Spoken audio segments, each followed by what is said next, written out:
రైతులు పంట సాగులో భాగంగా మంచి దిగుబడులు సాధించాలంటే ముందుగా దానికి భూసార పరీక్ష అవసరం. అలాగే రైతుకు సంబంధించిన తన భూమి తనదే అని నిరూపించుకోవడానికి కొన్ని హక్కులు ఉంటాయి. ఈ హక్కులకు సంబంధించి రెండు రాష్ట్రాల్లో దాదాపు చాలా మార్పులు వస్తున్నాయి. ఈ క్రమంలో అసలు ఎలాంటి మార్పులు వస్తున్నాయి, దీనికి సంబంధించి మాట్లాడడానికి మనతో పాటు భూచట్ట న్యాయ నిపుణులు సునీల్ కుమార్ గారు. ముందుగా ఈ భూమి హక్కులకు సంబంధించి రైతులు ఏ విధంగా అయితే పంటలు సాగు చేసుకుంటారో చాలామంది రైతులకు తమ భూమికి సంబంధించి హక్కులు ఏ విధంగా నిరూపించుకోవాలనే విషయం గురించి చాలామందికి తెలియదు. సో ఈ క్రమంలో అసలు ఏ విధంగా హక్కులు నిరూపణ చేసుకోవాల్సిన అవసరం ఉంటుంది? షాద్ గారు, మనం చాలా సందర్భాల్లో నెలతల్లి కార్యక్రమం నుంచి ఒక మాట చెప్తూ వస్తున్నాం. రైతులకి తమ భూమిలో పంట బాగా పండాలంటే ఏ పంట వేయాలో ఏ మందు వేయాలో తెలవాలి. అందుకోసం భూసార పరీక్షలు చేసుకోవాలని మాట్లాడుతున్నాం. పెద్ద ఎత్తున ప్రభుత్వాలు కూడా భూసార పరీక్షలు చెప్తున్నాయి.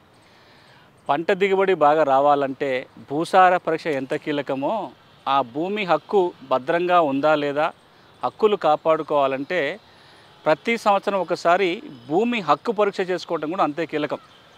జూన్ నెల ఇప్పుడు పంటల సీజన్ మొదలైంది, విత్తనాలు వేస్తుంటాము. మే జూన్ నెలల్లో సాధారణంగా భూమి చదును చేసుకొని ఏమైనా వీలైతే భూసార పరీక్షలు చేసుకుంటామో, అదేవిధంగా ప్రతి సంవత్సరము మనము నెలతల్లి ద్వారా చెప్పుకుంటూ వస్తున్నాము. భూమి ఉన్న ప్రతి రైతు ఒక్కసారన్నా భూమి హక్కుల పరీక్ష చేసుకోవాలి. భూసార పరీక్ష ఎట్లాగో భూమి హక్కుల పరీక్ష ఎట్లాగా. మనం ఇంకో మాట కూడా చాలాసార్లు చెప్తూ వచ్చాం. ఆరోగ్య పరీక్షలు పోతున్నాం. ఇంతకుముందు జబ్బు చేస్తేనే పోయి ల్యాబ్లో పోయి రక్త పరీక్ష, మూత్ర పరీక్షలు చేసుకునేవాళ్ళం. కానీ ఇప్పుడు సంవత్సరానికి ఒకసారి, 2 నెలలకు 3 నెలలకు ఒకసారి మనమే పోతున్నాం ల్యాబ్కి పోయి అన్ని రకాల పరీక్షలు చేసుకొని అన్ని బాగానే ఉన్నాయో చూసుకుంటున్నాం. బాగున్నాయంటే సంతోషం, బాగలేకపోతే వెంటనే మనం ఏదో వైద్యం చేయించుకునే ప్రయత్నం చేస్తాం. అచ్చం అట్లాగే భూమి హక్కుల పరీక్ష జరగాలి. అది జరగాలంటే మీరు అడిగిన ప్రశ్న, భూమి హక్కులు ఏమున్నాయో ఎప్పటికప్పుడు చూసుకోవాలి. తెలంగాణ, ఆంధ్రప్రదేశ్ రాష్ట్రంలో చాలా ర్యాపిడ్గా, చాలా తొందరగా భూమి చట్టాలలో మార్పులు వస్తున్నాయి, భూమి రికార్డుల మార్పులు వస్తున్నాయి. 2004 పరిస్థితికి 2025 పరిస్థితి కనుక మీరు చూస్తే 2 దశాబ్దాలలో భూమి రికార్డులు సంపూర్ణంగా మారిపోయినాయి. ఒకప్పుడు మీకు మీ భూమి చూసుకోవాలి అంటే ఊళ్ళో ఉన్న విఆర్ఓనో పట్టేల్ పట్టువారి వ్యవస్థ ఉన్నప్పుడు వాళ్ళ దగ్గర ఉండే పహానీ, అడంగల్ నకలు మాత్రమే ఆధారం. మీరు ఆయన దగ్గరికి పోయి అది చూసుకుంటే తప్ప మీ భూమి ఉందా లేదో తెలియదు. కానీ ఈ రోజున మీ జేబులోకి వెళ్ళి సెల్ ఫోన్ తీసుకొని 2 బటన్లు నొక్కితే మీ భూమి మీ రికార్డులో ఉందా లేదో చూసుకోవచ్చు. అంత మార్పు వచ్చింది. దాంతోపాటుగా భూమి చట్టాల్లో కూడా భారీ మార్పులు వచ్చినాయి. అది ఆర్ఓఆర్ చట్టాలు కావచ్చు, ఏది కావచ్చు.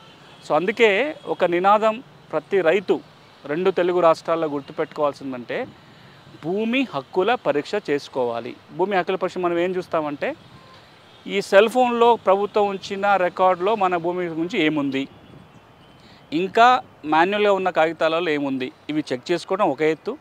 రెండోది, మన దగ్గర ఉన్న కాగితాలు ఒకసారి పరిశీలించి చూసుకోవాలి. రైతు దగ్గర ఏముంటాయి, భూమి ఉన్న వాళ్ళ దగ్గర పట్టదారు పాస్ పుస్తకం, భూ యాజమాన్య హక్కు పత్రం. ఇంతకుముందు 2 పుస్తకాలు, ఇప్పుడు 1 పుస్తకంగా మారింది. ఏదన్నా దస్తావేజులు కొనుగోలు చేస్తే ఆ దస్తావేజులు, లేదా ప్రభుత్వం వచ్చి సర్టిఫికేట్స్, ఈ కాగితాలన్నిటినీ ఒకసారి చూసుకోవాలి. రెండోది కీలకంగా ఏంటంటే ఎప్పటికప్పుడు ఆ సంవత్సరంలో మారిన రికార్డుని ప్రింట్ తీసి చూసుకోవాలి. ఇవన్నీ చూసుకుంటూనే అప్పుడు మనకు భూమి హక్కు భద్రంగా ఉందా లేదా అన్న విషయం తెలుస్తుంది.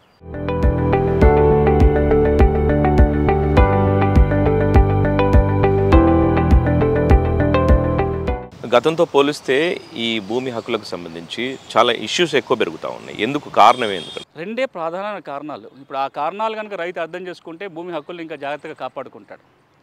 ఇప్పుడు అంటే 2 దశాబ్దాలకు వెనక్కి వెళ్ళి చూస్తే కాగితంతో పెద్దగా పనేం లేదు. అప్పుడు కాగితంతో ఎప్పుడు పని ఏర్పడేది, నాకు ఎప్పుడన్నా బ్యాంకులో రుణం కావాలంటే ఒక కాగితంతో ఏర్పడేది. అది కూడా అడంగల్ పహానీనో పాస్బుక్ పోతే నాకు పంట రుణం పుట్టేది. లేదా కోఆపరేటివ్ బ్యాంకులకు వెళ్ళి ఎరువులో, విత్తనాలు, పురుగు మందులు తెచ్చుకోవాలనుకున్నప్పుడు నాకు రికార్డుతో పని పడేది.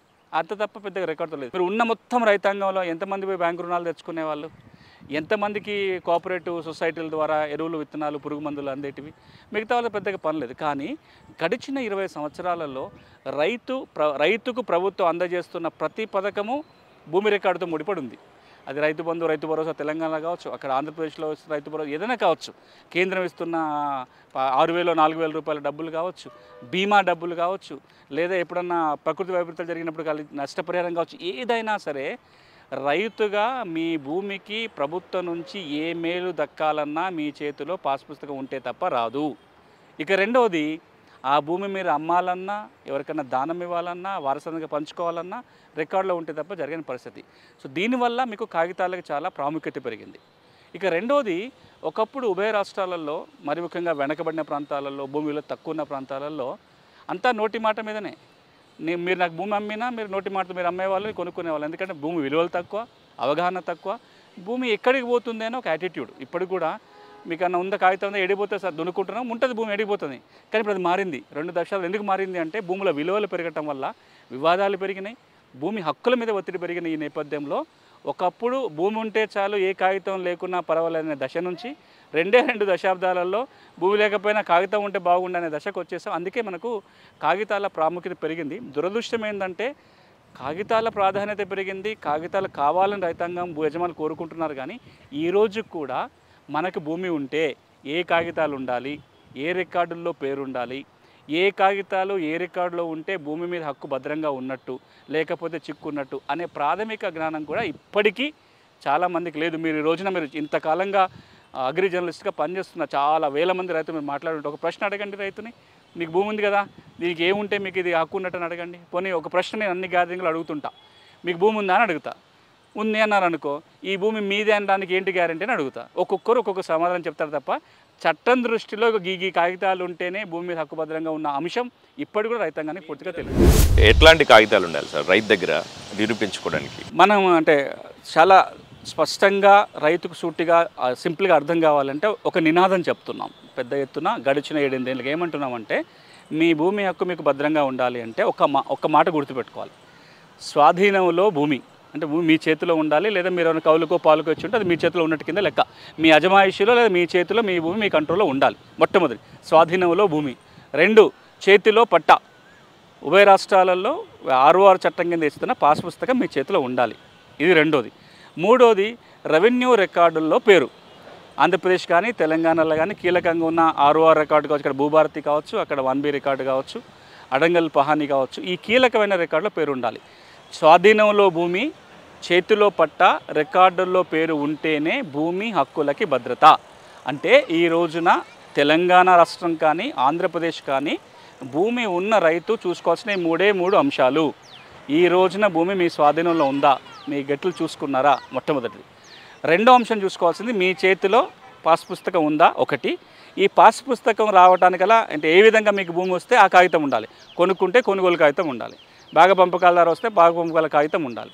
ఎవరైనా దానం ఇస్తే దానపత్రం ఉండాలి. ఈ కాగితం ఉండాలి. లేదా ప్రభుత్వం కనుక పట్టా ఇస్తే ప్రభుత్వం ఇచ్చిన కాగితం ఉండాలి. ఇది రెండోది చూసుకోవాలి. ఇక మూడోది, కీలకమైన రికార్డులు ఉన్నాయి. తెలంగాణ విషయానికి వస్తే భూమి రికార్డులు ఏంటి కీలకం? భూభారతి రికార్డు, పాత రికార్డు ఖాసరా, అంతకంటే ముందు సేతువారు ఉంటుంది. అక్కడ నుంచి ఇక్కడ దాకా మన పేర్లు ఉన్నాయో చూసుకోవాలి. ఆంధ్రప్రదేశ్లో కనుకైతే అడంగల్లో పేరుందా, ఆర్ఎస్ఆర్లో ఎవరి పేరు ఉంది, ఆర్ఎస్ఆర్కి అడంగల్కు లింక్ కుదురుతుందా లేదా. ఇక చివరిగా ఈ మధ్యలో ఒక కొత్త సమస్య వచ్చి పడింది. అది ఉందా లేదా తెలవాలి అంటే మీ పట్టా నెంబరు, మీ సర్వే నంబరు నిషేధిత జాబితాలో ఉందా లేదా. ఎందుకంటే ఆ నిషేధ జాబితాలో ఉందనుకో భూమి మందే అవుతుంది, అమ్ముకోవడానికి వీలు లేదు. కాబట్టి వీటన్నిటితో పాటుగా నిషేధిత జాబితాలో ఉందా లేదా చూసుకోవాలి. నేను చెప్పిన ఎన్ని రికార్డులు ఉన్నాయి? 5 అసలు మొత్తం రెవెన్యూ రికార్డుల సంఖ్య చూసుకుంటే 2 రాష్ట్రాల్లో 50 దాకా ఉంటాయి రెవెన్యూ రికార్డులు. మండల ఆఫీస్లో కొన్ని రికార్డులు, సబ్ రిజిస్టర్ ఆఫీస్లో కొన్ని రికార్డులు, మా గ్రామ స్థాయిలో కొన్ని రికార్డులు, ఇవన్నీ కలిపితే 40. ఇన్నితో పనిలేదు. నేను చెప్పిన ఈ 4-5 రికార్డులు కనుక చూసుకోగలిగితే, ఇవి ఉన్నట్లయితే ఉన్నంతలో భూమి హక్కు భద్రత. ఇంకో మాట కూడా అంటాను నేను, ఇన్ని ఉన్నంత మాత్రం గ్యారంటీ ఉందా అంటే గ్యారంటీ ఏమీ లేదు. ఉన్నంతలో భద్రత, రేపు పొద్దున ఏదైనా సమస్య వస్తే ఇవి మనని కాపాడతాయి. అంటే మీరు అన్నట్టు కేవలం ఒక పాస్ పుస్తకం ఉంటే సరిపోతుందా? అంటే అన్ని హక్కులు వచ్చినట్టు అంటే చాలామంది అనుకుంటున్నారు తెలంగాణలో అప్పుడు ప్రచారం ఉంది, పాస్బుక్ ఉంటే పాస్పోర్ట్ ఉన్నట్టే అని. మీకు పాస్పోర్ట్ ఉంటే ఎంత భద్రంగా ఉన్నట్టుందో మీ చేతిలో పాస్బుక్ ఉంటే మీ భూమికి అంతే అని. కానీ మనం ఈ విషయంలో కూడా చాలాసార్లు మాట్లాడుకున్నాం. రైతాంగానికి, భూ యజమానులకు అర్థం కావాల్సింది ఏంటంటే, భారతదేశంలో ఏ రాష్ట్రంలో కూడా, తెలంగాణ కానీ ఆంధ్రప్రదేశ్ కానీ మరే రాష్ట్రంలో అయినా సరే, మీ భూమి ఉంది, మీకు భూమి హక్కు ఉంది అని చెప్పే రికార్డ్ ఏదైతే గవర్నమెంట్ మెయింటైన్ చేస్తుందో, మెయింటైన్ చేసిన ప్రభుత్వమే ఆ ఎంట్రీకి గ్యారంటీ ఇవ్వదు. పలానా రికార్డులో నా పేరున్నంత మాత్రాన ఇక నేను యజమానిని అని చెప్పుకోవడానికి వీలు ఏమీ లేదు. ఆ రికార్డులో పేరుంది అంటే నేను యజమానిగా భావించబడతా.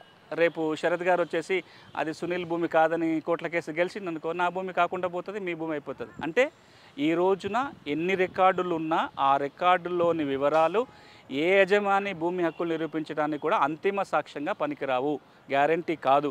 ఆ ఎంట్రీకి ప్రభుత్వం గ్యారంటీ ఇవ్వదు. ఈ పలానా ఒక రికార్డులో ఉన్నంత మాత్రాన మనం వెంటనే యజమాని అయిపోం. దీని విషయంలో చాలా సందర్భాల్లో గౌరవ హైకోర్టులు కానీ, తెలంగాణ హైకోర్టు కానీ, ఆంధ్రప్రదేశ్ హైకోర్టు కానీ, ఆ మాటకు వస్తే గౌరవ సుప్రీంకోర్టు చాలా సందర్భాల్లో ఒక మాట అంటుంది భూమి రికార్డులకు సంబంధించి. మీరు భూమి యజమాని అయి ఉండి రెవెన్యూ రికార్డులో లేనంత మాత్రాన మీరు యజమాని కాకుండా పోరు. ఒకవేళ మీరు యజమానే కాదు కానీ మీ పేరు రెవెన్యూ రికార్డులో వచ్చింది, అంత మాత్రాన మీరు యజమాని అయిపోరు. ఆరు నా పేరు ఉంది కాబట్టి ఇక నాకు 2 ఎకరాలు చూపిస్తుంది, మీరు 2 ఎకరాలు చూపించండి రెవెన్యూ అధికారి అంటే చూపించడానికి వీలు లేదు. అంటే యాజమాన్య హక్కుల నిరూపణకి ఇవి సాక్ష్యంగా పనికొస్తాయి కానీ అంతిమ సాక్ష్యంగా పనికిరాదు. అందుకే రైతులు మళ్ళీ అర్థం చేసుకోవాల్సింది ఏంటంటే భూమికి సంబంధించి ఎన్ని కాగితాలు ఉండాలో, ఎన్ని రికార్డులు ఉండాలో వాటన్నిటిని కూడా దగ్గర పెట్టుకొని ఉండటం మంచిది. నేలతల్లి కార్యక్రమంలో దాదాపు మనం కొన్ని వందల కార్యక్రమాలు చేస్తున్నాం. అయినప్పటికీ ఈరోజు కూడా రైతులకు అంటే భూములకు సంబంధించి చాలా డౌట్లు ఉన్నాయి. సో అందులో భాగంగా అసలు భూమికి సంబంధించి భూమి హక్కుల పరీక్ష ఏ విధంగా చేసుకోవాలంట? ఇది చాలా కీలకం. కొంత వివరంగా చెప్పే ప్రయత్నం చేద్దాం. నా రిక్వెస్ట్, మనవి తెలంగాణలో ఉన్న రైతాంగానికి, ఆంధ్రప్రదేశ్లో ఉన్న ప్రతి రైతుకు కూడా మనవి ఏంటంటే మీ భూమి హక్కు మీరు కాపాడుకోవాలనుకున్నట్లయితే ఇప్పుడు మనం ఏదైతే మాట్లాడబోతున్న భూమి హక్కుల పరీక్ష ఉంటుందో మీరు తప్పకుండా ఒకసారి చేసుకోండి. ఇది నేను చెప్తున్న దానికోసం మీరు ఇంకెక్కడికో పోవాల్సిన పని లేదు. నేను 2 దశలుగా చెప్తాను. ఒక భూమి హక్కుల పరీక్ష మీరు ఎక్కడికి వెళ్లకుండా మీ చేతిలో ఒక స్మార్ట్ ఫోన్ ఉంటే చేసుకోగలిగే ఒక భూమి హక్కుల పరీక్ష. మీ ఇంట్లో కంప్యూటరో మీ చేతిలో ఫోనో ఉంటే కనుక మీరే చేసుకోగలిగే ఒక హక్కుల పరీక్ష. రెండోది ఇంకొంచెం వివరంగా పోయేది. ఇప్పుడు ల్యాబ్లలో కూడా రక్త పరీక్ష, మూత్ర పరీక్షలు మామూలు వేరు, సోఫిస్టికేటెడ్ ఎంఆర్ఐ అవన్నీ చేయాలంటే అవేరు. ఇప్పుడు నేను ఎంఆర్ఐ దశ పరీక్షలు చెప్పట్లేదు, ఎక్స్రే, మూత్రపరీక్ష, రక్త పరీక్షల గురించే మాట్లాడుతున్నాను. ఏం చేయాలి అంటే, ఒకటి మీ భూమి ఏ సర్వే నెంబర్లో ఉందో కరెక్ట్గా గుర్తించాలి. ఈరోజు కూడా చాలామంది రైతులకి వాళ్ళు సాగు చేసుకుంటున్న భూమి సర్వే నెంబరే తెలియదు. ఆశ్చర్యంగా ఉంటుంది. 4 ఎకరాల రైతు ఉంటాడు, పండిస్తుంటాడు, తరాల నుంచి పంట పండించుకుంటాడు, మీ భూమి నెంబర్ ఎంత అంటే ఆలోచిస్తుంటాడు. సో ప్రతి రైతు మొట్టమొదటగా తెలుసుకోవాల్సింది తన భూమి యొక్క సర్వే నెంబరు, విస్తీర్ణం. ఈ 2 కనుక తెలిసిన వెంటనే నెక్స్ట్ చేయాల్సింది ఆ భూమికి సంబంధించి తన దగ్గర ఉన్న కాగితాలు ముందు పెట్టుకోవాలి. అది పట్టాదారు పాస్ పుస్తకం కావచ్చు, ఏదైనా దస్తావేజ్ కావచ్చు, ఇంకే కాగితాలైనా. ఇది ఫస్ట్ స్టెప్ చేయాల్సింది. రెండోది, మనకు ఆన్లైన్లో ఒక 2 వెబ్సైట్లు ఉన్నాయి కీలకంగా భూములకు సంబంధించి. తెలంగాణలో ఒక 2 వెబ్సైట్లు ఉన్నాయి, ఆంధ్రప్రదేశ్ రాష్ట్రంలో కూడా ఒక 2 వెబ్సైట్లు ఉన్నాయి భూమి రికార్డు మనం చూసుకోగలిగేది. అందులో అతి ప్రధానమైనది ఇప్పుడు తెలంగాణలో అయితే భూభారతి వెబ్సైట్, ఆంధ్రప్రదేశ్ రాష్ట్రంలో మీ భూమి అని ఒక వెబ్సైట్ ఉంది. ఈ భూభారతి వెబ్సైట్లో కానీ మీ భూమి వెబ్సైట్లో కానీ కీలకమైన భూమి రికార్డులు ఉన్నాయి. ఒకటి ROR ఉంది, అంటే హక్కుల రికార్డు మీకు ఈ వెబ్సైట్లో కనపడుతుంది. ఆ ఊరిలో ఏ భూ యజమాని ఉన్నాడు, ఎంత భూమి ఉన్న వివరం మనం అందులో వెతుక్కోవచ్చు. రెండోది, తెలంగాణలో ఇప్పుడు లేదు కానీ ఆంధ్రాలో అడంగల్ ఉంది. ఒకప్పుడు తెలంగాణ పహాని ఉండేది, ఇప్పుడు పహాని రాబోతుంది తెలంగాణలో. ఇంతకుముందు ఉండే, మధ్యలో లేదు, మళ్ళీ వస్తుంది. ఇది ఇంకొక కీలకమైన రికార్డు. మూడోది, ఈ సర్వే పటాలు కూడా ఉన్నాయి, అంటే గ్రామ నక్ష లేదా విలేజ్ మ్యాప్ ఉంది, టీపను లేదా FMB అంటే ఆ సర్వే నెంబర్కి సంబంధించిన పటం కూడా ఈ 2 వెబ్సైట్లలో ఉంటుంది. వీటితో పాటుగా నిషేధిత ఆస్తుల జాబితా కూడా ఇందులో ఉంది. ఒక ఆంధ్రప్రదేశ్లో అయితేనేమో మీ భూమిలో ఉండదు నిషేధ ఆస్తుల జాబితా, IGRS వెబ్సైట్లకు వెళ్ళాలి. తెలంగాణలో అయితే వ్యవసాయ భూముల నిషేధ జాబితా ఇందులోనే భూభారతి వెబ్సైట్లోనే ఉంది. ఇప్పుడు రైతు చేయాల్సిన పని ఏంటంటే, మీ సర్వే నెంబర్కి సంబంధించి భూమి వివరాలు ఏం చూపిస్తున్నాయి భూభారతిలో కానీ మీ భూమిలో కానీ ఒకసారి చూసుకోండి. వీలైతే ప్రింట్ తీసుకోవటము లేదా దాన్ని స్క్రీన్ షాట్ తీసుకొని పెట్టుకోవడం చేయాలి. ఇది మొదటి. దాంతోపాటుగా IGRS అని ఒక వెబ్సైట్ ఉన్నాయి, అంటే ఈ రిజిస్ట్రేషన్ వారి వెబ్సైట్. తెలంగాణలో అయితే IGRSకి వెళ్ళాల్సిన పని లేదు, ఎందుకంటే వ్యవసాయ భూముల రిజిస్ట్రేషను తహసీల్దారే చేస్తున్నాడు కాబట్టి ఆ వివరాలు కూడా మనం భూభారతిలో చూసుకోవచ్చు. పాతవి కావాలంటే IGRSకి వెళ్ళాలి. ఆంధ్రప్రదేశ్లో అయితే మనకు ఆ భూమి నిషేధ జాబితాలో ఉందా లేదా తెలవాలన్నా, గత 10-20 సంవత్సరాలుగా లావాదేవీలు ఏం జరిగినాయి చూడాలన్నా కూడా IGRS వెబ్సైట్లోకి పోతే మీ సర్వే నెంబర్ కొట్టి గత 10 ఏళ్ల ట్రాన్సాక్షన్ చూడొచ్చు. దాంతోపాటుగా ఆ భూమి నిషేధ జాబితాలో ఉందా లేదా చూడొచ్చు. ఇవన్నీ కూడా మీ కళ్ళ ముందు కంప్యూటర్లో చూసుకోగలిగే రికార్డు. ఇది చూసుకున్న తర్వాత నెక్స్ట్ ఇది 3వ స్టెప్. చేయాల్సిన పని ఏంటంటే 3-4 ప్రశ్నలకి సమాధానం వెతుక్కోవాలి. ఆ 3-4 కీలకమైన ప్రశ్నలు ఏంటంటే, ఒకటి, మీ భూమి సర్వే నెంబరు విస్తీర్ణము రికార్డుతో మ్యాచ్ అవుతుందా కావట్లేదా. నా సర్వే నెంబర్ 4 అని ఉంది, రికార్డులో 3 ఉందా 4 ఉందా, నేను వాస్తవంగా 3 ఎకరాలు ఉంది, నాకు అక్కడ రికార్డులో 3 ఉందా లేదా, ఇది మ్యాచ్ చేసుకొని చూసుకోవాలి. ఇది మొట్టమొదటి. రెండోది, ఆ భూమి యొక్క స్వభావం, అంటే పట్టా భూమా, ప్రభుత్వ భూమా, భూదాన, చాలా రకాల భూములు ఉన్నాయి. మీరు ఏదైతే అనుకుంటున్నారో అట్లనే రికార్డులో ఉందా లేదా చూడాలి. మీరు పట్టా భూమి అనుకుంటున్నారు, రికార్డులో భూదానాన్ని ఉండొచ్చు, ఎప్పుడు చూసుకొని ఉండరు, ఇప్పుడు చూస్తే అది భూదానం తెలిసిపోయి ఉండొచ్చు. పట్టాన ఉంటే ఇబ్బంది ఏం లేదు. ఒకటేమో ఫస్ట్ సర్వే నెంబర్ విస్తీర్ణం పోల్చుకొని చూడటం, రెండు భూమి స్వభావాన్ని పోల్చుకొని చూడటం. ఇక మూడోది ఏంటంటే భూ యజమాని పేరు ఎవరిది రాసి ఉంది, దాంట్లో మీ పేరే ఉందా, యజమాని పేరు ఇంకా తప్పు పడుతుందా, ఇది మూడోది. ఇక నాలుగోది, అది తెలంగాణలో ఇప్పుడు చూడలేం కానీ ఆంధ్రప్రదేశ్లో ఏం చూసుకోవచ్చు, అనుభవదారు కాలంలో ఎవరి పేరు వస్తుంది. ప్రస్తుతానికి తెలంగాణలో ఇంకా అనుభవదారు కాలం పేరు గత 10 సంవత్సరాలుగా రాయటం లేదు. కొత్తగా వచ్చిన భూభారతి చట్ట ప్రకారం అనుభవదారు పేరు రాయాలని చట్టం చెప్తుంది, దాని విధి విధానాలు రావాల్సి ఉంది. కానీ ఆంధ్రప్రదేశ్లో మీరు అడంగల్ కనుక చూస్తే పట్టాదారు పేరుతో పాటుగా అనుభవదారు పేరు కూడా ఉంటుంది, అందులో ఎవరైనా చూసుకోవాలి. ఈ 4 ప్రశ్నలు కనుక మనం వేసుకోగలిగితే ఆ భూమికి ఏదైనా సమస్య ఉందా లేదా బయటపడుతుంది. ఎన్ని రకాల సమస్యలు ఉండొచ్చు అంటే మనం చాలాసార్లు అనుకో, తెలంగాణలో 120 రకాల భూమి సమస్యలు ఉన్నాయి, ఆంధ్రప్రదేశ్లో ఒక 70 నుంచి 80 రకాల భూమి సమస్యలు ఉన్నాయి. ఇందులో ఏదో ఒక సమస్య ఉందా లేదా తెలుస్తుంది. ఏ సమస్య లేకపోతే ఆ కాగితాలను జాగ్రత్త పెట్టుకోండి, ఏదైనా సమస్య ఉంటే వెంటనే పరిష్కారానికి ప్రయత్నం చేయాలి. ఇక ఇంకో సోఫిస్టికేటెడ్గా ఇంకొక అడుగు ముందుకేసి ఇంకొంచెం లోతైన పరీక్ష చేయించుకోవాలనుకుంటే ఇప్పుడు నేను చెప్పిన వాటితో పాటుగా రెవెన్యూ రికార్డులు కొన్ని పాతవి కూడా మనం సంపాదించుకోవాలి. ఏం చేయాలి, సెటిల్మెంట్ రికార్డు కావాలి. తెలంగాణలో సేత్వారు, ఆంధ్రాలో ఆర్ఎస్ఆర్ కానీ ఎస్ఎఫ్ఏ కాపీ ఒకసారి సమాచార హక్కు చట్టం కింద దరఖాస్తు పెట్టుకొని కాపీ తీసుకోవాలి ఒకటి. రెండోది, అక్కడి నుంచి ఈరోజు కొన్న అడంగల్ పహాని వరకు ప్రతి సంవత్సరం యొక్క అడంగల్ పహాని నకలు కూడా దరఖాస్తు పెట్టుకొని తీసుకోవాలి.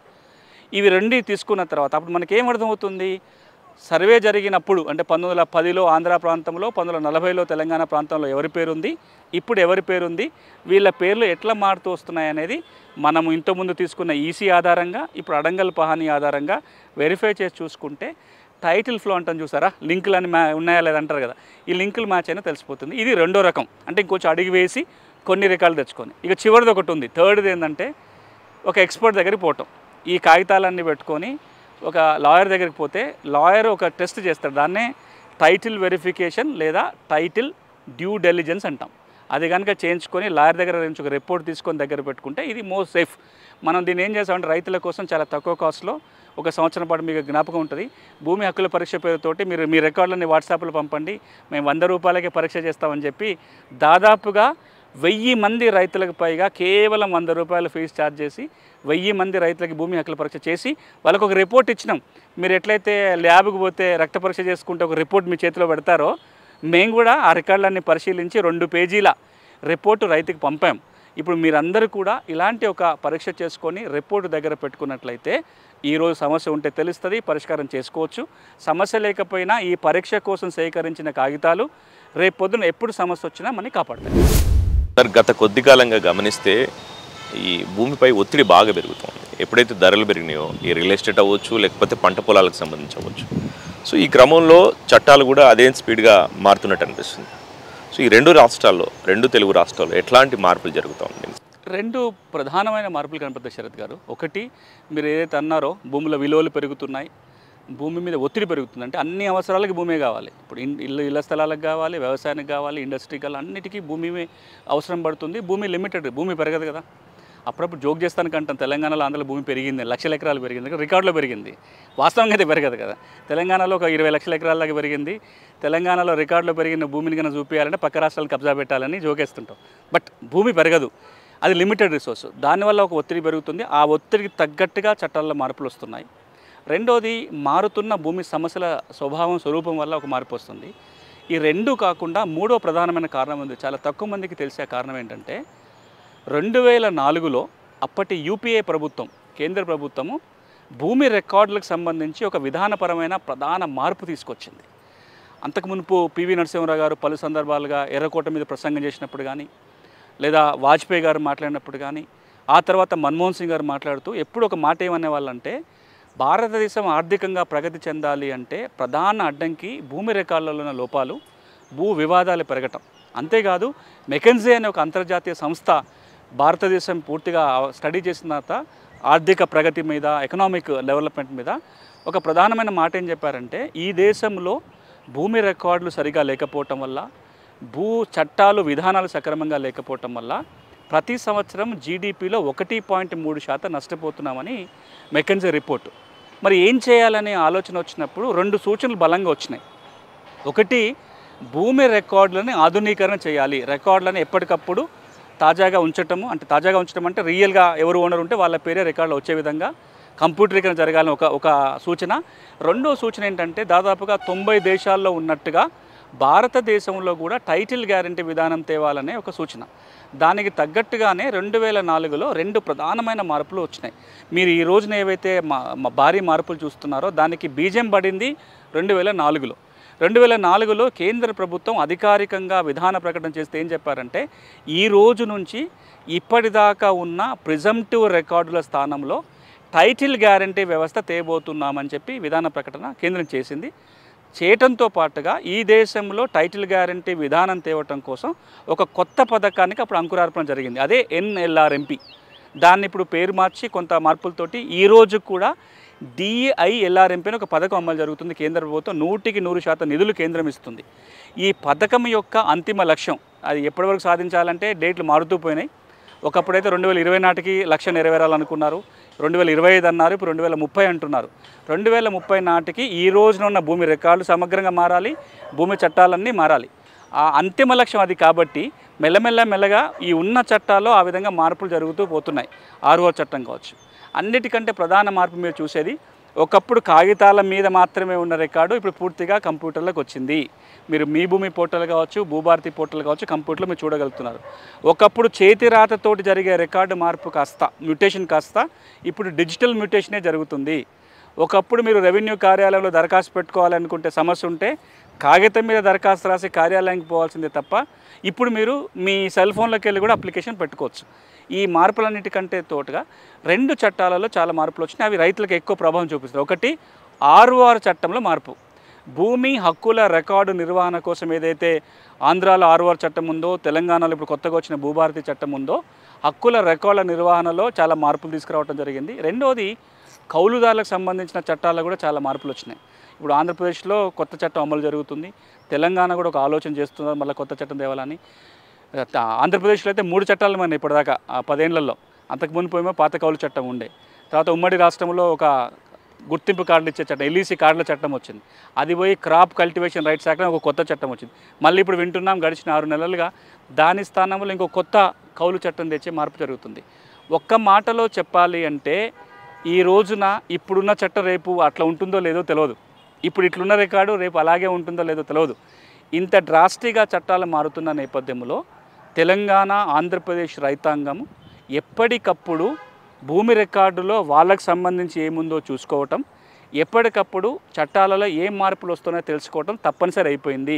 అందుకే నెలతల్లి కార్యక్రమం ద్వారా HMTV ఇన్నేళ్లుగా ఎప్పుడు ఏ తాజా మార్పు రికార్డుల గురించి వచ్చినా చట్టాల గురించి చెప్తున్నాం. ఇది కనుక ఫాలో అవుతూ కూర్చున్నట్లయితే ఎప్పటికప్పుడు ఏ మార్పులు వస్తున్నాయో కూడా రైతాంగానికి తెలుస్తూ ఉంటుంది. అంటే ఈరోజు చిన్న కన్ఫ్యూజన్ ఉంది సార్. ఏంటంటే రైతులకు సంబంధించి ఇంత ఇన్ఫర్మేషన్ చెప్పారు, కానీ ఆ రికార్డులకు సంబంధించి ఏ విధంగా అంటే మీరు ఇంతకుముందు అడిగిందంటే కూడా ఒకటి ఉంది. ఎందుకు తెలుసుకోలేకపోతున్నారు అంటే ఒకప్పుడు అంటే ఈ రోజు కూడా ఆ మాట అనొచ్చు. భూమి రికార్డులు కేవలం రెవెన్యూ శాఖ గుప్పిట్లో ఉన్న సమాచారం, బయటకు తెలిసేది కాదు. ఒకవేళ వేరే వాళ్ళ రికార్డు చూడగలిగినా అర్థం చేసుకునే పరిస్థితి ఉండేది కాదు రెవెన్యూ రికార్డులు. ఎందుకంటే అది గొలుసుకట్టు తెలుగులో ఉండేది, మరాఠీలో ఉండేది, హిందీలోనో ఉర్దూలోనో రాసి ఉండే రికార్డు ఉండేది పాత రికార్డు. ఇప్పుడు కొంత అందులో ఉన్న రెవెన్యూ పదాలు అర్థం కావాలంటేనే గందరగోళం ఉండేది. ఆ టర్మినాలజీ అర్థం చేసుకోవడానికి కూడా ఇబ్బంది ఉండేది. ఈ రోజుకి కొంచెం చాలా డిమిస్టిఫై అయిపోయింది కాబట్టి ఇప్పుడు కొద్దిగా రైతులు కూడా రికార్డు అర్థం చేసుకునే ప్రయత్నం జరుగుతుంది. రెండోది భూమి రికార్డులు చట్టాలైనా ఒక రకమైన భయం, అందులో తప్పు ఉంది. ఇప్పుడు మనం చూడండి, మీకు ఎప్పుడైనా ల్యాబ్కి పోయి పరీక్ష చేయించుకుంటే ముందు భయపడతాం, ఎక్కడ రోగం ఉందని చెప్తారేమో. చేయించుకోవడం మంచిదే కదా, ఏదో ఒకటి తెలిసిపోతుంది. ఈ భూములు కూడా అంతే. ఈ రికార్డు ఆ రికార్డు తీయటం మొదలు పెడితే ఏదైనా సమస్య ఉందని బయటపడుతుందేమో, దీన్ని ఇంకెవరైనా అడ్వాంటేజ్గా వాడుకుంటారేమో అనే భయంతో అసలు చూసుకోవటం మానేస్తున్నాం. ఇది రెండో కారణం. మూడో కారణం ఏంటంటే ఈరోజు కూడా భారతదేశంలో అది భూమి అనే అంశం ఒకటే కాదు, విత్తనం కావచ్చు, భూమి కావచ్చు, మరి ఏ అంశమైనా సరే చట్టాలని అవగాహన తీసుకోవటము, చట్టాలను వాడుకోవటం మన దేశంలో చాలా చాలా తక్కువ. ఇప్పుడు కొంచెం పెరుగుతుంది. ఒక సంతోషం ఏంటంటే భూమి ల్యాండ్ లిటరసీ అంటాం, ల్యాండ్ లీగల్ లిటరసీ అంటాం. రికార్డులను అర్థం చేసుకోగలగటం, చట్టాలు అర్థం చేసుకోగలగటం గడిచిన 5-6 ఏళ్ళుగా 10 ఏళ్ళుగా ఇంతవరకు పెరిగిందంటే అందులో ఒక ప్రధాన భూమిక మనం పోషించాం. అది ఇంతకుముందు HMTV భూమి కోసం కార్యక్రమం కావచ్చు, ఇప్పుడు మనం చేస్తున్న ప్రతి వారం చేస్తున్న నెలతల్లిలో మీ భూమి మీ హక్కు కార్యక్రమం కావచ్చు. అంత సమాచారం ఇంతకుముందు లేదు. మీరు చూడండి, చట్టాల మీద రికార్డుల మీద ఇంత సమాచారం ఎప్పుడన్నా బయట ఉందా? ఆ సమాచార లోపం వల్ల కూడా రైతులు కొంత తెలుసుకోలేకపోయారు. ఒక విషయం క్లుప్తంగా చెప్పండి. అంటే ఈ ఏదైతే రికార్డులకు సంబంధించి ఏ విధంగా కలెక్ట్ చేసుకోవాలి రెవెన్యూ ఆఫీస్ నుంచి? ఇప్పుడు మనం ఇంతకుముందు మాట్లాడుకున్న రికార్డులన్నీ రెండే సూట్స్లు ఉన్నాయి. ఒకటి నేను మొదట్లో చెప్పినట్టుగా ఏవైతే ఆన్లైన్ రికార్డులు ఉన్నాయో వాటిని మనం ఇంట్లో ప్రింట్ తీసుకోవచ్చు. దాని అధికారిక కాపీ కావాలనుకున్నట్లయితే ఈ సేవా కేంద్రానికో మీ సేవా కేంద్రానికో పోయి అప్లై చేసుకుంటే మనకు అధికారికమైన కాపీ తీసుకోవచ్చు. అందులో ఏమేమి ఉన్నాయి? అడంగల్ పహానీ ఉంది, ఆర్ఓఆర్ రికార్డు ఉంది, గ్రామ నక్ష ఉంది, ఎఫ్ఎంబి టీపన్ ఉంది, నిషేధిత ఆస్తుల జాబితా ఉంది. రాబోయే రోజులలో సెటిల్మెంట్ రికార్డు కూడా రాబోతుంది. ఇవన్నిటిని మనం ఆన్లైన్లో తీసుకోవడానికి అవకాశం ఉంటుంది. ఇవి కాకుండా పాత పహానీ అడంగల్ కావాలన్నా లేకపోతే ఇతర రెవెన్యూ రికార్డుల కాపీలు ఏది కావాలన్నా సమాచార హక్కు చట్టం ద్వారా తహసీల్ కార్యాలయానికి దరఖాస్తు పెట్టి తీసుకోవచ్చు. 10 రూపాయలు ఫీజు కట్టినట్లయితే దానికి జిరాక్స్కి ఎంత ఫీజు అవుతుందో అది అదనంగా వసూలు చేసుకొని మనం కాపీలు పొందడానికి ఉంటుంది. సో భూ యజమాని చేయాల్సిన పనులు రెండే. ఒకటి ఆన్లైన్ రికార్డు ముందు చేసుకోవటము, ఏవేవైతే రెవెన్యూ కార్యాలయం నుంచి కావాలో వాటిని కనుక తహసీల్ కార్యాలయానికి దరఖాస్తు పెట్టుకుంటే ఆ కాపీలు పొందొచ్చు. ఒకవేళ తహసీల్దార్ ఆఫీస్లో కనుక ఆ రికార్డు మీకు లేదని చెప్పినా ఇవ్వకపోయినా ఆర్టీఐ కింద పై స్థాయికి సమాచారం కోసం వెళ్ళొచ్చు. ఇదొకటి. రెండోది ఈ గ్రామ నక్ష కానీ టీపన్ ఎఫ్ఎంబీలు కానీ కొన్ని సందర్భాల్లో తహసీల్ ఆఫీసులు దొరకకపోవచ్చు. అలాంటప్పుడు జిల్లా కలెక్టరేట్లో ఏడీ సర్వే ల్యాండ్ రికార్డ్స్ అని ఒక కార్యాలయం ఉంటుంది. అక్కడ నుంచి కూడా మనం ఈ కాపీలు పొందడానికి అవకాశం ఉంటుంది. భూమి ఉన్న వాళ్ళు ఒక్కసారి ఈ తీసుకొని దగ్గర పెట్టుకుంటే చాలు. ఏ సంవత్సరం ఆ సంవత్సరం జరుగుతున్న మార్పుల్ని ఎప్పటికప్పుడు మనం ఆన్లైన్లో తీసుకోవచ్చు. ఈ రికార్డులను కలెక్ట్ చేసుకునే విషయంలో అంటే కొంతమందికి అవేర్నెస్ ఉండొచ్చు, ఉండకపోవచ్చు. ఇట్లాంటి క్రమంలో ఏదైనా ప్రత్యేకంగా దీనికి సంబంధించి సంస్థలు ఉన్నాయి అంటే రైతులకు సంబంధించి ప్రత్యేకంగా అవగాహన కల్పించడం కానీ ఈ రికార్డులను సాధించడం కానీ వాటి అంటే ఇప్పుడు భారతదేశంలో 1987 నుంచి ఉచితంగా న్యాయ సలహాలు పొందటం, న్యాయ సహాయం పొందటం అనేది హక్కు ఓ చట్టం వచ్చింది. ఆ చట్టం కింద సహాయం సలహాలు పొందడానికి తాలూకా ఎక్కడెక్కడైతే కోర్టులు ఉన్నాయో ఆ కోర్టుల పరిధిలో న్యాయ సేవా సంస్థలను ఉన్నాయి. ఎక్కడ జిల్లా కోర్టు ఉన్న చోట కానీ, సబ్ కోర్టు ఉన్న చోట కానీ, హైకోర్టు ఉన్న చోట కానీ న్యాయ సేవా సంస్థ అని ఉంటుంది. మనం అక్కడికి పోయి సలహాలు సూచనలు అడగొచ్చు. తర్వాత ఈ లీగల్ సర్వీస్ అథారిటీ వాళ్ళది ఒక వెబ్సైట్ ఉంది, NALSA national legal service authority వెబ్సైట్లోకి పోయి కూడా మనం కొంత ఉచితంగా సాయం పొందే ప్రయత్నం చేయొచ్చు. కానీ ఈ లీగల్ సర్వీస్ అథారిటీ చట్టం కానీ వ్యవస్థ కానీ భూమి వ్యవసాయం ఇట్లాంటి సంబంధించిన అంశాల్లో దాదాపుగా ఎట్లాంటి సలహాలు సహాయం అందట్లేదు. ఇందుకోసమే తెలంగాణలో గడిచిన అంటే 2 సంవత్సరాలుగా ఒక ప్రత్యేకమైన కార్యక్రమం జరుగుతుంది. అగ్రి లీగల్ ఎయిడ్ క్లినిక్ల పేరుతోటి మా సంస్థ అంటే లీఫ్ నేను బాధ్యుడిగా ఉన్న మేము నాల్సా విశ్వవిద్యాలయము గౌరవ లీగల్ సర్వీస్ అథారిటీ హైకోర్టు వారితో కలిసి వరంగల్ జిల్లా కోర్టులోనే అగ్రి లీగల్ ఎయిడ్ క్లినిక్ అని ఏర్పాటు చేశాము. 100 గ్రామాలలో అగ్రి లీగల్ ఎయిడ్ క్లినిక్లు నడుస్తున్నాయి. అక్కడికి పోయి ఈ అగ్రి లీగల్ ఎయిడ్ క్లినిక్లకు పోయి కూడా సహాయం పొందడానికి అవకాశం ఉంటుంది.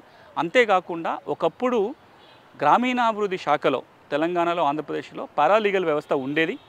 వాళ్ళు ఉన్నారు, వాళ్ళకి ల్యాండ్ పని జరగట్లేదు. వాళ్ళందరూ కనుక మళ్ళీ తిరిగి తీసుకొచ్చినట్లయితే వాళ్ళందరి దగ్గర వీళ్ళందరినీ పెట్టింది ఎందుకంటే మీరు అడిగిన దానికి రైతులకు ఉచితంగా ఆ రికార్డులను తీసుకొచ్చి ఇవ్వటము, సమస్య ఉంటే సలహా చెప్పటము, రికార్డులు చూసి సమస్య ఉందా లేదా చెప్పడం కోసం మండలానికి ఒక పారాలీగల్ ఒకప్పుడు ఉండేవాళ్ళు. అలాంటి వాళ్ళు మళ్ళీ తిరిగి తీసుకొస్తే కనుక కొంత ఉపయోగం ఉంటుంది. ఈ రోజుకి ఉన్నది ఏకైక అవకాశము ఒకటి లీగల్ సర్వీస్ అథారిటీకి వెళ్ళటము, లేదా తెలిసిన రెవెన్యూ వాళ్ళనో లేకపోతే మన లాయర్లు ఎవరైనా దగ్గర ఉన్నట్లయితే వాళ్ళ సలహాలు తీసుకోవాలి. కానీ మేము లీవ్ సంస్థ తరపున 2 పెద్ద ఎత్తున ప్రయత్నాలు చేస్తున్నాం. ఒకటి భూమి వ్యవసాయ చట్టాల మీద విస్తృతంగా నాలెడ్జ్ ఇచ్చే ప్రయత్నంతో పాటుగా ప్రతి గ్రామానికి ఒక వాలంటీర్ని నియమించే ప్రయత్నం చేస్తున్నాం. ఇప్పుడే భూభారతి వాలంటీర్ల పేరుతోటి తెలంగాణ ప్రయత్నం మొదలైంది. దాదాపు 3000 మంది దరఖాస్తు పెట్టుకున్నారు. మా లీవ్ సంస్థ లక్ష్యం ఏంటంటే రాబోయే సంవత్సర కాలంలో తెలంగాణ ఆంధ్రప్రదేశ్ రాష్ట్రంలో ప్రతి పల్లెలో భూమి వ్యవసాయ చట్టాల మీద ఒక వాలంటీర్ని పెట్టాలని, వాళ్ళ ద్వారా కూడా మీరు సహాయం పొందడానికి అవకాశం ఉంటుంది. దాదాపు మీరు ఇన్ని సంవత్సరాల్లో కొన్ని వందల వేల మంది రైతుల సమస్యలు చూస్తుంటారు. అంటే ఎస్పెషల్లీ భూమి రికార్డులకు సంబంధించి మేజర్గా ఎట్లాంటి ఇష్యూస్ వస్తాయి సార్? జనరల్గా మేజర్ ఇష్యూస్ 80% సమస్యలన్నీ కూడా పట్టాదారు పాస్ పుస్తకాలు ఆర్ఓఆర్ రికార్డుకి సంబంధించిన సమస్యలే. తెలంగాణ కావచ్చు, ఆంధ్రప్రదేశ్ కావచ్చు, నాకు భూమి ఉంది కానీ నాకు పాస్ పుస్తకం రాలేదు, నాకు పాస్ పుస్తకం వచ్చింది కానీ అందులో తప్పులు ఉన్నాయి అనేదే మనకు 80% భూమి సమస్యలు కనపడతాయి.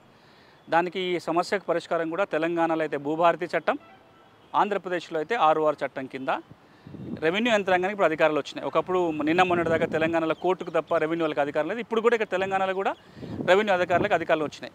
సూటిగా మీకు వ్యవసాయ భూమి ఉండి పాస్బుక్ లేకపోయినా పాస్బుక్ వచ్చిన తర్వాత కూడా రికార్డులో సమస్యలు ఉన్నట్లయితే 3 అంచెల అప్పీల్ వ్యవస్థ ఉంది. రికార్డులు ఎక్కించుకోవడానికి తహసీల్దార్ దగ్గరికి పోవచ్చు, అప్పీల్ పోవాలంటే ఆర్డీఓ దగ్గర కానీ అడిషనల్ కలెక్టర్ లేదా జాయింట్ కలెక్టర్ దగ్గర అప్పీల్ చేసుకోవడానికి ఆర్ఓ చట్టంలో అవకాశం ఉంది. ఇంకొక 10% సమస్యలన్నీ కూడా అసైన్మెంట్ భూములకు సంబంధించి ఉన్నాయి. అసైన్మెంట్ భూములు అమ్మకాలు కొనుగోలు కావచ్చు, పాస్బుక్, దానికి ఒక ప్రత్యేక చట్టం ఉంది. తెలంగాణలో ఉంది, ఆంధ్రప్రదేశ్లో చట్టం ఉంది. పిఓటి చట్టం కింద ఒక 10% సమస్యలు వస్తాయి. ఇంకొక 5% సమస్యలు గిరిజన ప్రాంతాల్లో ఉండే చట్టాల పరిధిలో, అది ఎల్టీఆర్ చట్టం కావచ్చు, ఆర్ఓఎఫ్ఆర్ ఫారెస్ట్ చట్టం కావచ్చు, లేదా సెటిల్మెంట్ చట్టం కింద. ఇక మిగతా 5% మిగతా సమస్యలు ఉంటాయి. అది కౌలుదారుల సమస్యలు కావచ్చు, ఇతర చట్టాల కింద. మేజర్గా 90% సమస్యలు ఆర్ఓఆర్ పిఓటికి సంబంధించినవి ఉన్నాయి. ఎన్ని ప్రభుత్వాలు వచ్చినా ఈ కంప్యూటరీకరణకు సంబంధించి, డిజిటలైజేషన్ సంబంధించి ట్రాన్స్పరెన్సీ ఉంటుంది అని చెప్తున్నారు. కానీ ఎంత ట్రాన్స్పరెన్సీ పెరిగిన కొద్దీ ఈ సమస్యలు మాత్రం తగ్గట్లేదు, ఇంకా పెరిగినట్టు అనిపిస్తుంది. ఎందుకు కారణం ఏంటి? ఇందులో 3 ప్రధానమైన కారణాలు. మన కంప్యూటరీకరణ స్టార్ట్ అయింది 80వ దశకంలో. కంప్యూటర్ రికార్డులు అంటే కాగితాల మీద ఉన్న రికార్డులు కంప్యూటర్కి ఎక్కాలి. ఇక ఇప్పటి నుంచి భూమి రికార్డులని కంప్యూటర్ ద్వారానే నిర్వహణ చేయాలని నిర్ణయం తీసుకున్నది 1980 దశకంలో. అంటే ఇప్పుడు దాదాపుగా 45 ఏళ్ళు అవుతుంది. మరీ ముఖ్యంగా 2004 తర్వాత కంప్యూటరీకరణ చాలా వేగం పుంజుకుంది. కాగితాలలో ఉంటే తప్పు జరుగుతుంది, ట్యాంపరింగ్ అవుతుంది, కాగితాల మీద నివారణ జరిగినప్పుడు టైం ఎక్కువ తీసుకుంటుంది, ఇన్ని కారణాలు చూపించి మనం కంప్యూటరీకరణ వైపు వెళ్ళాం. మీరు అన్నట్టుగా కంప్యూటరీకరణ అయిన తర్వాత ఇంకా సమస్యలు ఎక్కువగా కనపడుతున్నాయి. ఒకప్పుడు 10 సమస్యలు కాస్త 100 సమస్యలుగా మారిపోయిన సందర్భం మొన్న మధ్యలో తెలంగాణది చూసాం. అంతకు మునుపు 2014 నుంచి 2018 వరకు ఆంధ్రప్రదేశ్ రాష్ట్రంలో కూడా మీ భూమి పోర్టల్ తెస్తున్నప్పుడు 1 కోటి తప్పులు వచ్చినాయి ఆన్లైన్ రికార్డులో సవరించండి. దానికి 3 ప్రధాన కారణాలు నేను చెప్తున్నవి మాత్రమే కాదు. జేఎన్యూలో, జవహర్లాల్ యూనివర్సిటీలో ఈ కంప్యూటరీకరణ మీద 2 PhDలు వచ్చినాయి. 2 రెవెన్యూ అధికారులే కంప్యూటరీకరణ మీద PhD చేశారు. దాంతోపాటుగా డిపార్ట్మెంట్ ఆఫ్ ల్యాండ్ రిసోర్సెస్ ఏదైతే ఈ పథకాలన్నింటిని అమలు చేస్తుందో, డిజిటలైజేషన్ పథకాలు ల్యాండ్ మీద, వాళ్ళు ఒక 8 ఏళ్ల కింద భారీ ఎత్తున స్టడీ చేశారు, రివ్యూ పెట్టారు. ప్రైవేట్ రంగం వాళ్ళని పిలిపించుకున్నారు, సివిల్ సొసైటీని పిలిపించుకున్నారు, ప్రభుత్వ అధికారులను పిలిపించుకొని రివ్యూ చేశారు. ఆ 3 రివ్యూ మీటింగ్ నేను కూర్చున్నాను. అక్కడికి పిలిస్తే నేను కూడా 3 రోజుల పాటు నేను పాల్గొన్నా. ఏం సారాంశం తేలింది అంటే, ఒకటి, కాగితాల రికార్డు కంప్యూటర్లకు ఎక్కిస్తున్నప్పుడు కమ్యూనిటీ భాగస్వామ్యం లేకపోవటం వల్ల తప్పులు జరుగుతున్నాయి. అంటే ప్రజల భాగస్వామ్యం ఎక్కడెక్కడైతే కొంచెం బాగుందో అక్కడ తప్పులు తక్కువ వచ్చినాయి.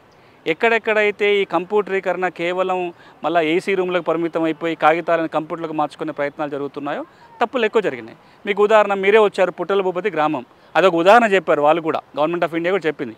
పుట్టల భూపతిలో ఏం జరిగింది, రికార్డులో తప్పు గుర్తించిన దగ్గర నుంచి వాటిని ప్రాసెస్ అయ్యి పరిష్కారం చేసే దశ వరకు కూడా అక్కడ గ్రామంలో ఉన్న కొంత యువతి యువకులు వాలంటీర్గా పనిచేశారు, గ్రామస్తులు ఇన్వాల్వ్ అయ్యారు, రెవెన్యూ శాఖ భాగస్వామ్యంతో జరిగింది. కాబట్టి 100% ఆ గ్రామంలో తప్పులు రాకుండా రికార్డు వచ్చింది. కానీ మనం భూరికాల ప్రక్షాళనతో రాష్ట్రమంతటా చేసినప్పుడు మీకు కళ్ళ ముందు కనపడింది. అది ఒక్క తెలంగాణ పరిమితం కాదు, ఎక్కడెక్కడైతే కమ్యూనిటీ భాగస్వామ్యం తక్కువ ఉందో అక్కడ తప్పులు ఎక్కువ జరిగినాయి. మొట్టమొదటి.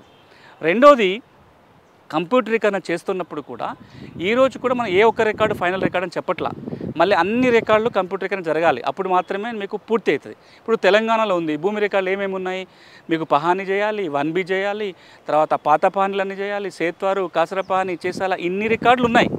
మనం కంప్యూటర్ దగ్గర దేన్ని చేసినాం, కేవలం ROR రికార్డుని చేసాం, లేటెస్ట్ పహాని అంతవరకు అయింది తప్ప మిగతా రికార్డుల డిజిటలైజేషన్ ఇంకా స్లోగా జరుగుతుంది.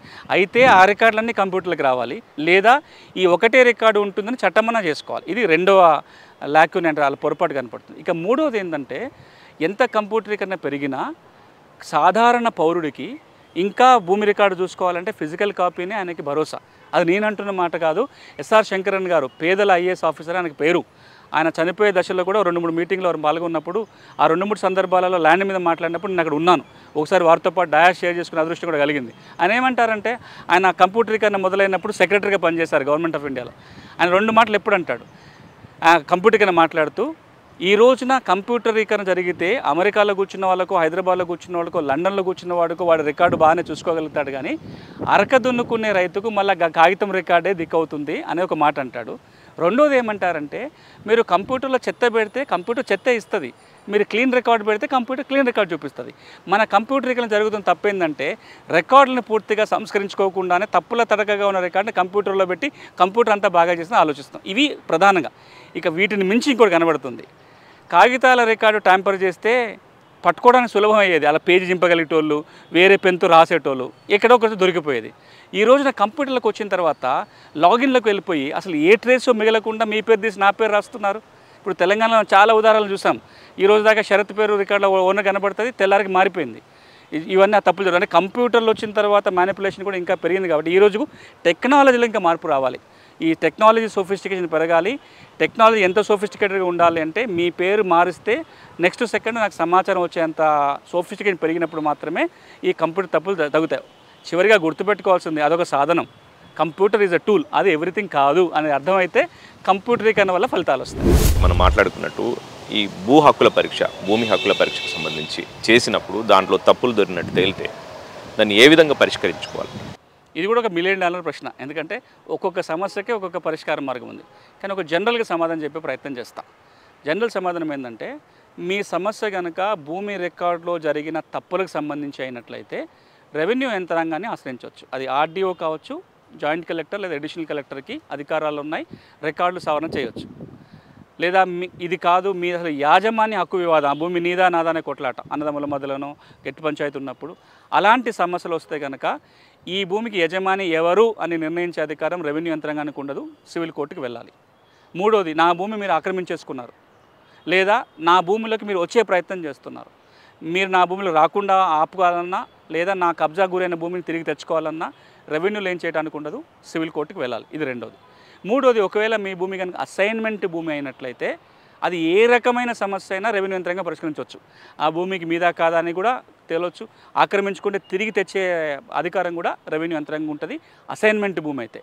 నాలుగోది, ప్రభుత్వ భూమి కనుక అయినట్లయితే భూ ఆక్రమణ చట్టం కింద రెవెన్యూ యంత్రాంగమే చర్యలు తీసుకోవచ్చు. ఇక చివరిగా మనకు ఎక్కువగా వస్తున్న ఈ సమస్యలలో రెవెన్యూ ఇవి కాకుండా కౌలుదారు సమస్యలు కానీ లేకపోతే ఎల్టీఆర్ సమస్యలు కానీ ఆర్ఓఎఫ్ఆర్ సమస్యలు కానీ ఉన్నట్లయితే ఆ చట్టాల కింద ఎవరైతే యంత్రాంగం ఉందో వాళ్ళని ఆశ్రయించాల్సి వస్తుంది. కానీ నేను చాలా పైన సమాధానం చెప్పిన, ఎందుకంటే లోతుగా వెళ్ళాలంటే ఆంధ్ర తెలంగాణలో కలిపి 200 రకాల భూమి సమస్యలు ఉన్నాయి. ఒక్కొక్క సమస్యకి ఒక్కొక్క రకంగా పరిష్కార మార్గాలు ఉన్నాయి. థ్యాంక్ యూ సునీల్ కుమార్ గారు. ఈ భూ హక్కుల పరీక్షలకు సంబంధించి చాలా వివరంగా చెప్పారు. ఇప్పుడు సార్ చెప్పినట్టు దాదాపు 200 పైగా సమస్యల గురించి చెప్పారు. వీటికి సంబంధించి మనం ఈ నేలతల్లి కార్యక్రమంలో ఒక్కొక్క వారంలో ఒక్కొక్కటి మనం ఈ సమస్యలకు సంబంధించి చేస్తున్నాం. దీనికి సంబంధించి మరిన్ని అంశాలపై మరిన్ని రాబోయే ఎపిసోడ్లో చేద్దాం. ఇది వాటి నేలతల్లి కార్యక్రమం. నమస్తే.